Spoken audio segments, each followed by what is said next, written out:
Hello friends, welcome to Abhipedia powered by Abhimanyu IAS. इस video में हम पॉलिटी के कुछ मल्टीपल चॉइस क्वेश्चन डिस्कस करेंगे। If you haven't subscribe to the channel, please subscribe to the channel and press the bell icon so that you can receive the notifications daily.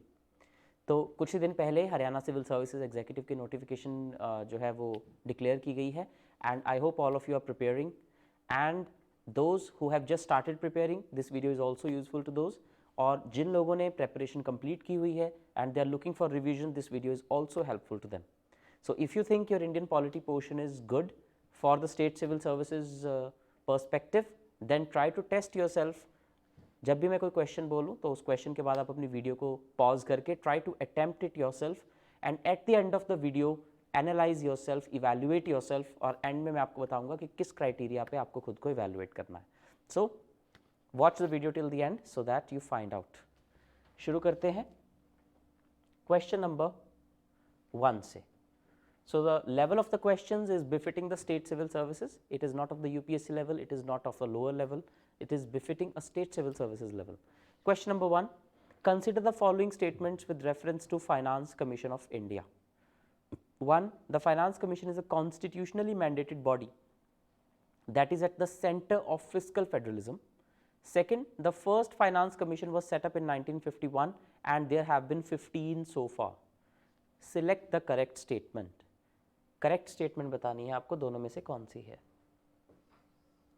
1, 2, both और none of these. पहली statement अगर हम देखें, finance commission is a constitutionally mandated body that is at the centre of fiscal federalism. This is a correct statement. ये constitutional body है, article 280 में इसकी provision दी हुई है that the president shell set up a finance commission every 5 years to determine the distribution of tax proceeds between the center and the states, horizontal as well as vertical. तो पहली statement सही है। Fiscal federalism, federalism का मतलब है जब powers जो हैं वो यूनिट्स में डिवाइडेड होती हैं, सेंटर और स्टेट में पावर्स डिवाइडेड होती हैं, that is federalism. Fiscal means financial, so fiscal federalism means this body is actually mandated to ensure fiscal federalism, ताकि जो फाइनेंसेज हैं वो सेंटर और स्टेट्स में डिवाइडेड हों properly. So yes, it is true. Second, the first finance commission was set up in 1951 and there have been 15 so far. This is also correct. ये दोनों fact सही हैं। पहली फाइनेंस कमीशन 1951 में constitute की गई थी और 15th जो है वो अब तक 15 टोटल कमीशन हो चुकी हैं। Recently the 15th finance commission which was headed by mister NK Singh submitted it's recommendations. अभी 2-3 महीने पहले उन्होंने अपनी रिकमेंडेशन सबमिट की हैं which shall be for the period 2021 to 2026 and they have recommended 41% tax devolution by the centre to the states. तो जो divisible pool of taxes है सेंटर के पास, उसमें से 41% स्टेट्स को दिया जाएगा अगले 5 साल तक के लिए। This is what the 15th finance commission is recommended. तो दोनों ही स्टेटमेंट्स आपकी सही हैं। C, both is your correct answer. So this is the explanation that you can see. अगर आप इस एक्सप्लेनेशन को पढ़ना चाहते हैं, if you want to download this particular presentation, then you can click on the link in the description और वहां पर जाकर आप खुद को रजिस्टर कर सकते हैं and then you can download it under the useful documents tab. Moving ahead, question number 2, consider the following statements. Number 1, Article 110 of the Constitution deals with money bills. सीधा सीधा factual statement है। Number 2, money bills can be introduced in both Lok Sabha and Rajya Sabha. Number 3, money bills can be amended or rejected by the Rajya Sabha. Select the incorrect statement. 1 and 2, 2 and 3, 3 only, or all of the above. So let us see. पहली statement, Article 110 deals with money bills. It is correct. सही statement है, सीधा factual statement है। या तो आपको ये article पता होगा या फिर नहीं पता होगा। You can not do anything about it. Second, money bills can be introduced in both Lok Sabha and Rajya Sabha. No, they can be introduced only in Lok Sabha, not in राज्य सभा। सिर्फ एक मनी बिल्स हैं जिनको पहले लोकसभा में इंट्रोड्यूस करना होता है, उसके अलावा जितने भी बिल्स हैं, ordinary bills, finance bills, constitutional amendment bills, they can be introduced in any house. लेकिन मनी बिल पहले लोकसभा में ही इंट्रोड्यूस होता है। उसका लॉजिक बेसिकली अगर आप पूछो कि why money bills, why Lok Sabha has such a vast power as far as money bills is concern, the reason is कि फाइनेंसेस के बिना कोई भी गवर्नमेंट नहीं चल सकती और गवर्नमेंट की मेजॉरिटी होती है लोकसभा में। राज्यसभा में मेजॉरिटी होना ज़रूरी नहीं है, because the survival of the government depends on the majority of members in Lok Sabha only, not Rajya Sabha. तो इसलिए कॉन्स्टिट्यूशन मेकर्स ने कॉन्शियसली गवर्नमेंट को टोटल कंट्रोल दिया है फाइनेंसेस का। That's why money bills are the most power, or in fact all the power related to money bills is vested in Lok Sabha only. So that also answers the third statement. Money bills can be amended or rejected by Rajya Sabha? No. Money bills के context में पूरी की पूरी power सिर्फ और सिर्फ लोकसभा के पास होती है। तो ये दो स्टेटमेंट गलत हैं, पहली सही है। यहाँ पर पूछा इनकरेक्ट स्टेटमेंट, तो आपकी हो जाएंगे 2 and 3 only. Money bill can be introduced only in Lok Sabha and money bill cannot be amended or rejected by the Rajya Sabha. Rajya Sabha के पास जब ये बिल भेजा जाता है तो उसके पास 14 डेज का टाइम होता है। अगर उसने अमेंड करना है, रिजेक्ट करना है, एक्सेप्ट करना है, whatever it does, automatically it is deemed to be accepted. वो अमेंडमेंट लोकसभा चाहे माने चाहे ना माने, it is deemed to be passed. So Rajya Sabha is totally powerless as far as money bill is concern and there is no exception. Question number 3, second schedule जिसमें कि एमोल्यूमेंट्स, allowances, privileges हैं काफ़ी सारे मेंबर्स की। So that deals with the provisions relating to emoluments of whom, किस किस के salaries, allowances, एमोल्यूमेंट्स की बात करता है second schedule? President of India, जजेस of supreme court, union ministers. तो इनमें से आपको करेक्ट आंसर चुनना है 1 only, 1 and 2 only, 2 and 3 only और 1, 2 and 3। बेसिकली कुछ कॉन्स्टिट्यूशनल फंक्शनरीज के नाम जो है वो मेंशन्ड है सेकंड शेड्यूल में, कि इन लोगों की सैलरीज, अलाउंसेस जो हैं वो डिटेल में मेंशन्ड है। सो इनमें से कौन उसमें से आता है? प्रेसिडेंट, जजेस of supreme court, union ministers, and you have to choose the option. President of India, yes. जजेस of supreme court, also yes. Union ministers, no. इनकी सैलरीज, एमोल्यूमेंट्स वहाँ पे मेंशन्ड नहीं है। So your correct answer becomes 1 and 2 only. तो देखिए कौन कौन से ऐसे फंक्शनरीज हैं जिनकी सैलरीज, एमोल्यूमेंट्स मेंशन्ड हैं सेकंड शेड्यूल में। President of India, governors of states, speaker and deputy speaker of Lok Sabha, chairman and deputy chairman of Rajya Sabha, speaker and deputy speaker of state legislative assembly, chairman and deputy chairman of state legislative council, यानी कि दोनों head of state हो गए, एक head of the country, एक head of the state. उसके बाद Lok Sabha, Rajya Sabha, legislative council, legislative assembly, चारों हाउसेज कवर हो गए। दैट मीन्स एग्जीक्यूटिव और लेजिस्लेचर पूरा का पूरा कवर हो गया। ये सारे डिग्निटरीज की सैलरीज मेंशन्ड है। उसके अलावा जुडिशरी आ गई, फिर जजेस ऑफ सुप्रीम कोर्ट, जजेस of high courts, and finally controller and auditor general, again a part of executive. तो आप देख सकते हैं यहाँ पर एग्जीक्यूटिव, ये तीनों जो है एग्जीक्यूटिव का पार्ट है, 1, 2 and 3। देन ये चारों लेजिस्लेचर का, एंड ये दोनों जुडिशरी का। सो लेजिस्लेचर, एग्जीक्यूटिव, जुडिशरी के जो हाईएस्ट ऑर्गन्स हैं, their salaries, emoluments and privileges are mentioned under second schedule. Next, question number 4. Okay, you might be having a question here that where are the salaries of members of parliament, members of legislative assembly, prime minister, ministers? उन सब की salaries अलग acts में mentioned होती हैं. They are not mentioned here. Question number 4. Consider the following statements about the right to freedom of religion. Right to freedom of religion, they are talking about article. Okay, then I will not tell you. You just have to find it out yourself. Consider the following statements about the right to freedom of religion. Number 1, all persons are equally entitled to freedom of conscience and the right freely to profess, practice and propagate religion. Yes, this statement is correct. Second, state can make law for throwing open of Hindu religious institutions of a public character to all classes and sections of Hindus. This statement is also correct. तो आपका सही answer हो जाएगा both of these statements. ये दोनों statements सही हैं which are given under Article 25 of the Constitution. Article 25 Clause 1, every person shall has the right to profess, practice and propagate any religion, and 25 Clause 2, that the state can actually remove any such restriction from temple entry. दोनों statements आपकी correct हैं. Question number 5.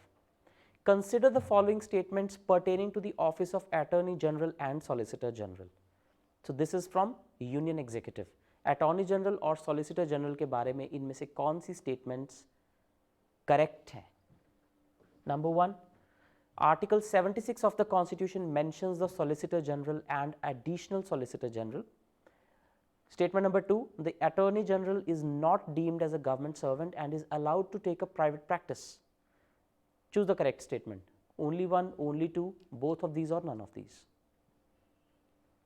जो पहली statement है article 76 of the constitution mentions solicitor general and additional solicitor general. यहाँ पर आपको एक बात याद रखनी है कि the highest law officer of the country is attorney general, second number पे आते हैं सॉलिसिटर जनरल और उसके बाद बहुत सारे एडिशनल सॉलिसिटर जनरल्स होते हैं. बट जो कॉन्स्टिट्यूशनल पोजीशन दी हुई है, constitutional position, that is only and only given to the attorney general of India. तो सॉलिसिटर जनरल और एडिशनल सॉलिसिटर जनरल ये कॉन्स्टिट्यूशन में मेंशन्ड नहीं है. So article 76 contains the provisions of AG only. तो ये स्टेटमेंट आपकी गलत हो जाती है. सॉलिसिटर जनरल और एडिशनल सॉलिसिटर जनरल कॉन्स्टिट्यूशन में मेंशन नहीं है. Second statement, attorney general is not deemed as a government servant and is allowed to take a private practice. ये दिखने में गलत स्टेटमेंट लगती है but yes it is correct.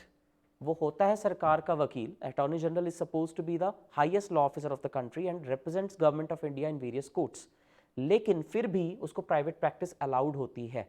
लेकिन ऐसा नहीं है कि वो कोई भी केस टेकअप कर सकता है. द केस दैट ही और she is taking up must not be in conflict with government of India और एनी ऑफ इट्स एजेंसीज.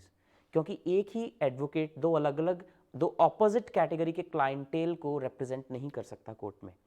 तो कोई भी अगर प्राइवेट कंपनी का केस भी अगर अटॉर्नी जनरल को लेना है, it has to be verified by the ministry of law and justice. ये देखने के लिए कि कहीं वो कन्फ्लिक्ट ऑफ इंटरेस्ट जो है अटॉर्नी जनरल के अंदर ना आ जाए. So subject to that condition yes he can take up private cases as well. So statement 2 is correct. Statement 2 only is the correct answer. Question number 6, consider the following statements. Number 1, the pardoning power. Now this again is from the executive, union as well as state. The pardoning power under Article 72 and 161 of the Constitution can be exercised by the President or Governor on their own. Second, under Article 32 of the Constitution, the SC can commute a death sentence. Select the correct statement. One only, two only, both of these or none of these. Very interesting question it is. जो पहली statement है उसमें मैं आपको एक चीज़ भी बताता हूँ which can be really helpful I think. I won't say it applies in 100% of the cases, but in most of the cases, अगर हम यूनियन और स्टेट पार्ट्स की बात करें, there is a part union, there is a part state. This is part 5, this is part 6. इन दोनों में ज़्यादातर जो आर्टिकल्स हैं उनमें 89 का गैप रहता है. So this is like a cheat code you can say. लेकिन ये हर केस में अप्लाई नहीं होता. जैसे जो प्रोविजंस प्रेसिडेंट की हैं यूनियन के पार्ट में, because is the head of union executive, उसके पैरेलल जो प्रोविजंस गवर्नर के पास हैं as being the head of state executive, उनमें 89 आर्टिकल्स का गैप रहेगा. जैसे कि जो प्रेसिडेंट की पार्डनिंग पावर है वो आर्टिकल 72 में मेंशन्ड है. इसमें अगर आप 89 प्लस कर देंगे then it is 161 which is the pardoning power of governor. And this is true for most of the other things as well. तो आर्टिकल 52, 53 से लेकर जहाँ से पार्ट 5 शुरू होता है वहाँ से लेकर अप्रॉक्सीमेटली 100 या उससे कुछ आगे आर्टिकल्स तक अगर आप 89 प्लस कर देंगे तो जो प्रोविजन यूनियन की है वही एग्जैक्ट प्रोविजन स्टेट की आ जाएगी. So they are like kind of parallel. लेकिन ये सभी केसेस में अप्लाई नहीं होता, not 100% of the articles, but you can remember this particular thing and in 90% of the cases you will be right. तो अगर आप इनमें से कुछ मान लीजिए 10 आर्टिकल भी याद करते हैं कि ये गवर्नर का आर्टिकल है, ये प्राइम मिनिस्टर का है या फिर ये अटॉर्नी जनरल का है, और उनमें अगर आप 89 प्लस कर देंगे तो पैरेलली वो गवर्नर का, चीफ मिनिस्टर का और एडवोकेट जनरल का आर्टिकल बन जाएगा. So this is something I needed to tell you. तो ये स्टेटमेंट कह रही है the pardoning power under article 72 and 161 can be exercised by the president and governor on their own. अब इसमें प्रॉब्लमेटिक वर्ड क्या है? On their own. हमें पता है that they always work on the aid and advice of the council of ministers. तो ये statement आपकी गलत है. ऐसा दिखने में लगता है कि उनकी डिस्क्रिशन होती है कि उन्होंने पार्डनिंग पावर कैसी एक्सरसाइज करनी है, but actually it has to be as per the whims and wishes, as per the advice of council of ministers. ये कोर्ट की जजमेंट में भी होल्ड किया गया है which I will tell you in some time. Second है under article 32 of the constitution, right to constitutional remedies, जिसमें 5 writ petitions जो है, रिट्स जो है वो मेंशन्ड है, which was described as the soul of the constitution by doctor B R Ambedkar. So as per that article the Supreme court can commute a death sentence? Yes it can.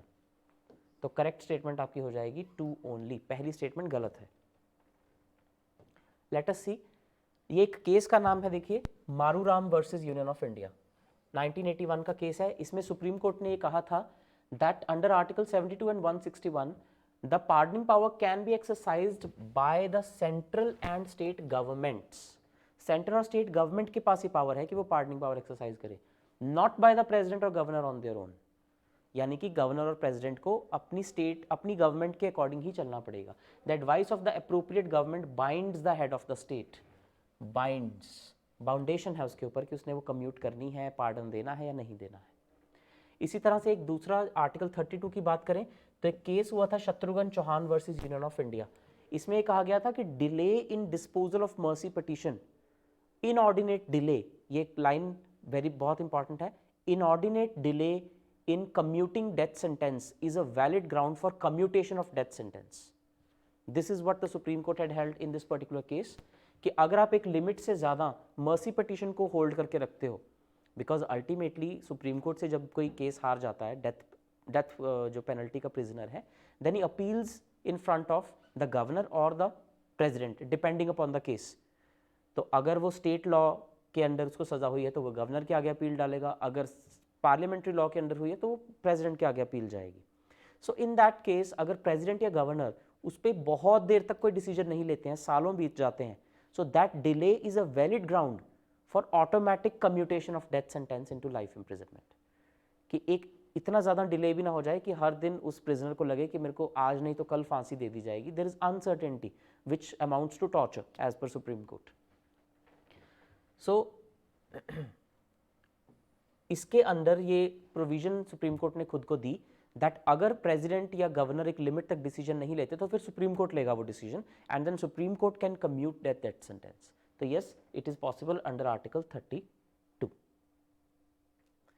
तो basically prisoner क्या करता है, वो एक writ petition issue करता है और वो कहता है कि प्रेसिडेंट अपना काम ठीक से नहीं कर रहे हैं, या जो this governor is not doing his और her work as per the constitution, कि एक रीजनेबल टाइम फ्रेम में उन्होंने मेरे मर्सी पिटीशन का जवाब नहीं दिया, तो उसका जवाब देते हुए Supreme Court then commutes the death sentence. This is how it happens.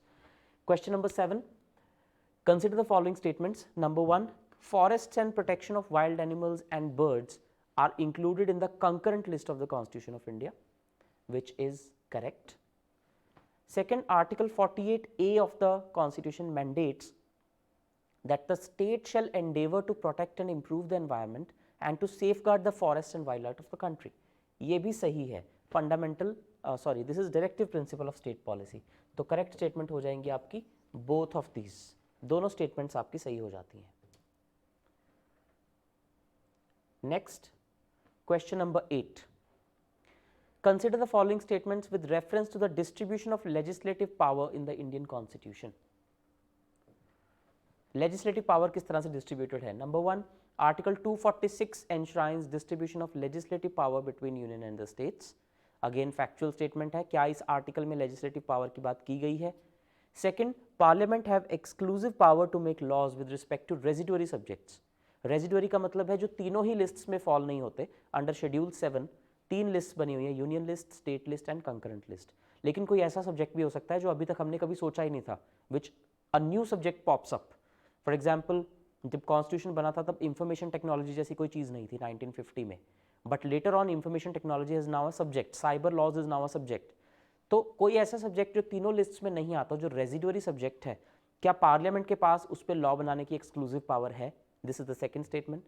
Third, law on the matter of state list can only be framed by the states except special instances where parliament can also make laws on the state list. कौन सी statement इनमें से correct है? 1 and 2, 2 and 3, 1 and 3 और all of the above. Now there is a way of looking at options. ये question तो आप करेंगे तो करेंगे ही। Now just look at the options. तो आपको इसमें से एक ऑब्जर्वेशन ये आनी चाहिए कि कम से कम दो स्टेटमेंट्स तो करेक्ट हैं, 2, 2, 2 and 3। इसका मतलब मैक्सिमम एक स्टेटमेंट गलत हो सकती है इसमें से। This is how you need to train your mind. नहीं तो आप अगर तीनों पे पूरा ओपनली सोचेंगे तो आप हर स्टेटमेंट को क्वेश्चन करेंगे, ये सही भी हो सकती है, गलत भी हो सकती है। But here options make it a bit easier on you. तो आपको पता है कि मैक्सिमम एक ही स्टेटमेंट गलत हो सकती है। ओके, तो पहली है article 246 enshrines distribution of legislative power, yes this is correct. Second, parliament has exclusive power to make laws with respect to residuary subject, ये भी सही है, जो कोई नया सब्जेक्ट है उस पर रेजिडुअरी पावर उसकी पार्लियामेंट के पास होती है। And third, law on the matter of state list can only be framed by the state except special instances where parliament can make laws, ये भी सही स्टेटमेंट है। ऐसी 5 सर्कमस्टांसेस हैं जिनमें पार्लियामेंट जो है वो स्टेट लिस्ट पे लॉ बना सकती है, स्टेट इमरजेंसी के दौरान, नेशनल इमरजेंसी के दौरान, फाइनेंशियल इमरजेंसी के दौरान। इसके अलावा अगर राज्यसभा एक रेजोल्यूशन पास करे और वो ऑल इंडिया एक सर्विस क्रिएट करे देन, और राज्यसभा आर्टिकल 249 के तहत एक रेजोल्यूशन पास करे और खुद को एम्पावर कर ले, that the it can legislate on state subject, तो उस केस में भी हो सकता है। या फिर फाइनली 5वें इंस्टांस है जब 2 या 2 से ज़्यादा स्टेट्स खुद आके पार्लियामेंट को रिक्वेस्ट करें that you please make a law on state subject. These are the 5 circumstances under which the parliament can legislate on state subject also. So all of these is the answer. Okay, ये legislative powers between the centre and state से question बनाया गया है। So all the statements are correct. Question number 9, बड़ा ही straightforward सीधा सा question है, no statements there. The addition और deletion of a language from the 8th schedule of the constitution requires what. 8th schedule में official languages दी हुई हैं, अगर उसमें आपने कोई नई लैंग्वेज डालनी है या डिलीट करनी है तो आपको क्या करना पड़ेगा इसमें से। Number 1, by an executive order of the president. Number 2, a constitutional amendment by a simple majority. Number 3, a constitutional amendment by a special majority. Or number 4, a legislation introduced in the Rajya Sabha with the prior permission of the president. क्या procedure है अगर 8th schedule में कोई language add करनी है या delete करनी है? The answer to this is C, by constitutional amendment with a special majority. Special majority का मतलब majority of the total strength of the house and 2/3 of members present and voting. So a reason for special majority requirement may be that addition or recognition of a language should not end up being a political show. Special majority इसलिए रखी गई है कि अगर simple majority रखती तो ये बहुत बार बहुत frequently होने लग जाएगा कि कोई भी लैंग्वेज ऐड कर ली, कोई भी डिलीट कर दी। So it should not be a political decision, it should be with consensus, और कंसेंसस अगर इंश्योर करना है तो मेजॉरिटी थोड़ी सी बढ़ानी पड़ेगी हमें। तो 8th शेड्यूल में ओरिजिनली 14 लैंग्वेजेस हुआ करती थी, आज की डेट में 22 लैंग्वेजेस हैं उसमें। पहले 21st अमेंडमेंट से सिंधी को इंक्लूड किया गया, देन 71st अमेंडमेंट से मणिपुरी, नेपाली, कोंकणी को इंक्लूड किया गया, देन 92nd अमेंडमेंट से बोडो, डोगरी, मैथिली और संथली को इंक्लूड किया गया। Total of 8 languages were included and now they stand at 22। Finally, question number 10. Now, this is one such typical question which looks like a difficult question, but is very easy. अगर आपको parts पता है कि किस part में क्या है, then you can easily answer this question. ये you can say it's a psychological question actually. तो आपकी साइकोलॉजी चेक कर रहा है। आप जैसे ही क्वेश्चन देखेंगे आपको लगेगा कि ओ मल्टीपल चॉइस, मल्टीपल में भी multiple choice, it's a statement based question. लेकिन अगर आपको पता है कि किस पार्ट में कौन सी प्रोविजन है, विच इज़ वेरी बेसिक, इतना तो आपको पता ही होना चाहिए। All the parts, all the schedules you should definitely remember. और जो अमेंडमेंट्स हैं, आउट ऑफ द 104 अमेंडमेंट्स जो अब तक हो चुकी हैं, अप्रॉक्सीमेटली 30 to 40 अमेंडमेंट्स बहुत इंपॉर्टेंट वाली हैं जो आपको पता होनी चाहिए। सो रेस्ट अश्योर्ड, इतना अगर आपको पता है तो आप इस तरह के फैक्चुअल क्वेश्चन इजीली आंसर कर पाएंगे। The question is which of the following parts of the constitution propagate or reflect certain social and moral values. Social और moral values इनमें से कौन कौन से parts में हैं? Part 3, Part 4, Part 4A और Part 5. 1 and 2, 1, 2 and 3, 1 and 3, 2, 3 and 4. अगर आपको पहली बात तो यही पता होना चाहिए किस पार्ट में कौन सी प्रोविजन है।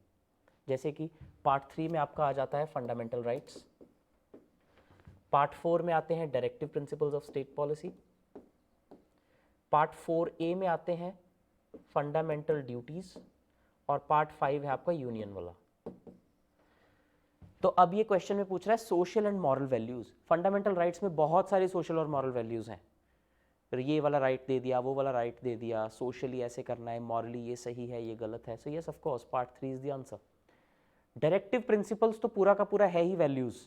कॉन्स्टिट्यूशन मेकर्स ने इंडियन गवर्नमेंट को और स्टेट को ये इंस्ट्रक्ट किया था that these are the directions to you, this should become your policy. So yes, it also has social and moral values. Fundamental duties जब ऐड की गई थी 42nd अमेंडमेंट से, तो उसका पर्पस भी यही था कि लोगों को कुछ मॉरल वैल्यूज़ देना, कि उनको उनकी ड्यूटीज़ का एहसास कराना. सो of course it also has. अब जो यूनियन वाला पार्ट है, यूनियन वाले पार्ट में एग्जीक्यूटिव, लेजिस्लेचर, जुडिशरी तीनों की प्रोविजंस दी हुई है, but there is nothing like social and moral value in that. It's just crude provisions which are verbatim, directly लिखा हुआ है कि इसकी ये पावर है, इसको ये करना है, इसको ऐसा करना है, that's all. There are no social and moral values mentioned in here. So, fourth is not it. So, 1, 2 and 3 becomes your answer. B becomes your answer. Alright, this is the explanation. So, this is all that we had to do in this particular video. अगर आपको video अच्छी लगी हो, please like, subscribe and share it with your friends. Keep preparing for the exam. You have it in you. The exam has so many vacancies. बहुत देर बाद इतनी सारी vacancies किसी एग्जाम में निकली हैं. There are so many designations of even executive only. HCS executive की ही इतनी सारी vacancies हैं. So you have a very bright chance. If you have even started preparing recently, just give your best and be consistent in your preparation. Also, try to solve as much questions as you can. चाहे आपकी preparation का पहला phase है, चाहे आपने already prepare कर लिया है. The key to cracking prelims exams is to practice as much MCQs as you can, right? So thank you and all the best for your exam.